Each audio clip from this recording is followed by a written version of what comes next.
Un livre extrêmement intéressant parce qu'il nous raconte l'histoire d'un médecin durant l'occupation, mais c'est un livre qui nous permet également de revenir sur le quotidien durant cette période de l'occupation et notamment sur le quotidien du docteur Dunoyer.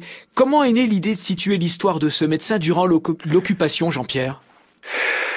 Eh bien, d'abord, l'occupation, j'en ai des souvenirs personnels parce que je ne suis pas très jeune, bien sûr, et en 44, j'avais 7 ans. Donc j'ai quelques souvenirs d'enfant, mais quelques souvenirs assez précis de l'occupation. Et contrairement à ce qu'on voit souvent dans les romans, dans les films, tout ça, la plupart des Français n'étaient ni résistants, ni collaborateurs et ne vivaient pas dans une ambiance de terreur, de déportation, etc. Mes parents étaient justement de ces Français moyens qui ne s'étaient pas engagés et leur souci principal, c'était le ravitaillement. Quant à l'occupation, ils la subissaient, bien sûr, ils étaient résignés, mais ils ne s'engageaient pas.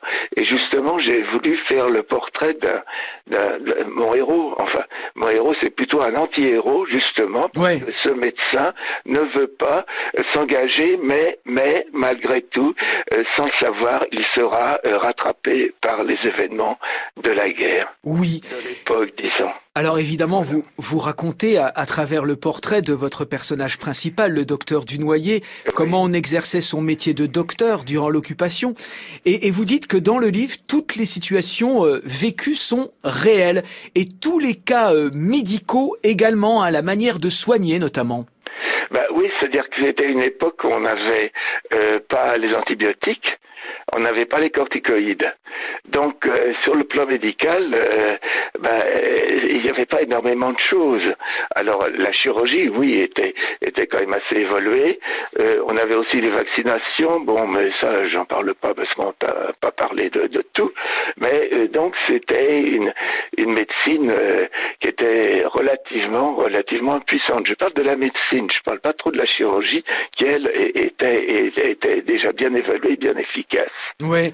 Alors vous l'avez dit tout à l'heure, vous avez vous-même des souvenirs précis de l'occupation puisque vous aviez 7 ans en 1944, mais vous avez également recueilli de nombreux témoignages, je crois. Ah oui, alors il y a quelques années, j'ai participé à un numéro du journal des anciens internes lors de du soixantenaire, c'est ça, le soixantenaire de la libération des camps de déportation. Et ce numéro, j'ai recueilli des témoignages concernant les anciens internes déportés.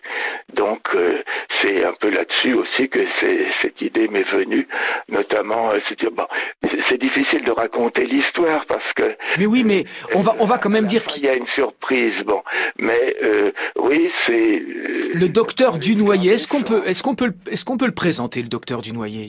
Ah bien sûr, oui. Il a une cinquantaine d'années et il a fait la guerre de 14.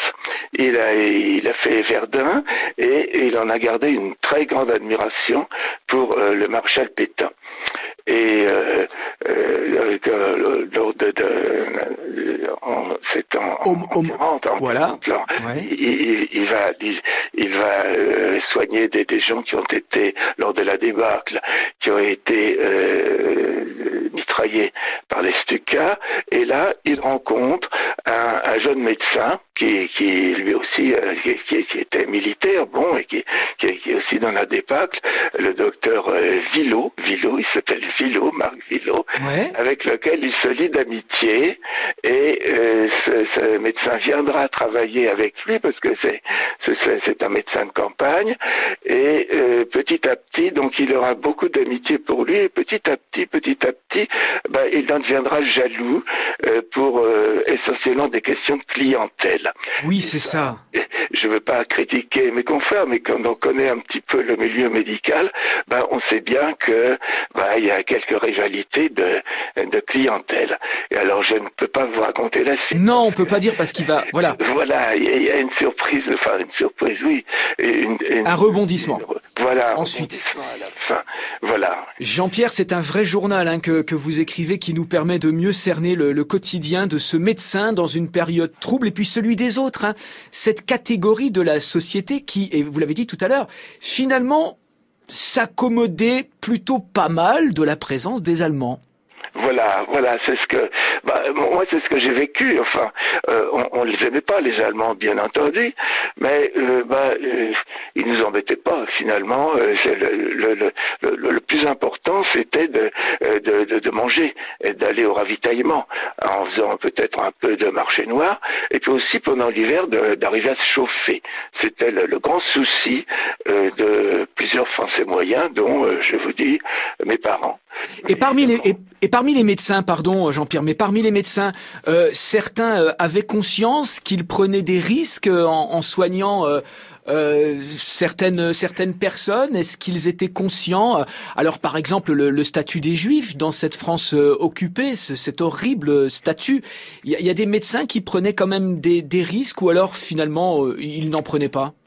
Alors écoutez, je ne peux pas vous dire quel était l'état d'esprit des médecins généralistes, mais je pense que les médecins, comme le docteur Desnoyers, ils s'estiment qu'étant médecins, ils sont là pour soigner des gens, et encore maintenant d'ailleurs, ça n'a pas changé, on est là pour soigner les gens sans s'occuper de ce qu'ils sont, en quelque sorte, de quel camp ils sont. Alors oui, mon héros là, bon, il va soigner des résistants, mais il aurait aussi bien soigné des Allemands. Faut pas oublier que la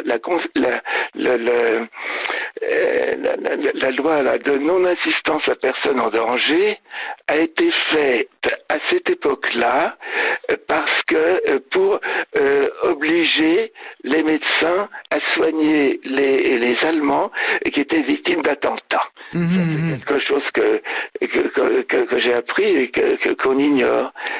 Ça datait de cette époque-là. Alors le message qui se dégage des pages de votre livre, c'est éviter les jugements trop hâtifs, les moqueries qui peuvent parfois avoir des conséquences dramatiques. Voilà, c'est une histoire, j'aime bien les histoires qui ont une moralité, et bon, cette moralité, elle est dans l'histoire, mais elle est aussi pour chacun de nous. Tout à fait. On fait parfois des petites plaisanteries, des petites moqueries, des petites réflexions sur des gens, sans s'apercevoir que on leur faisait du mal et que ces petites réflexions avaient des conséquences qu'on ne pouvait pas prévoir. Bien sûr. Ça m'est arrivé. Je pense que c'est arrivé à tout le monde. Merci beaucoup en tout cas Jean-Pierre Brunet. La médecine ne vous manque pas trop? La pratique? Alors là, pas du tout. Pas du tout. Frère, j'étais chirurgien, je suis à la retraite maintenant, et quand je pense à ces années de chirurgie, j'ai l'impression que c'était quelqu'un d'autre. Ce n'est plus moi, c'était quelqu'un d'autre. Et puis voilà. Et puis je veux dire aussi que je suis d'un tempérament, paraît-il, un peu pessimiste. Or, de ma carrière, j'ai, comme tout le monde, des bons et des mauvais souvenirs, mais ma mémoire elle ne retient que les mauvais souvenirs. Aïe, aïe, aïe. Alors, aïe, aïe, aïe. J'essaye un peu de les oublier, sauf la nuit. La nuit, environ une nuit sur 3, je fais un rêve professionnel. Ouais, vous êtes au bloc. Ouais. Un cauchemar. Aïe, aïe, aïe. Mais ça, ce sont des considérations toutes personnelles qui n'ont pas de rapport avec mon roman. Jean-Pierre Brunet, aujourd'hui, c'est l'auteur qui est avec nous, Le Confrère. C'est aux éditions, alors on dit Amfortas, hein? Amfortas, A-N-F-O-R-T-A-S. Amfortas. Merci beaucoup, Jean-Pierre Brunet.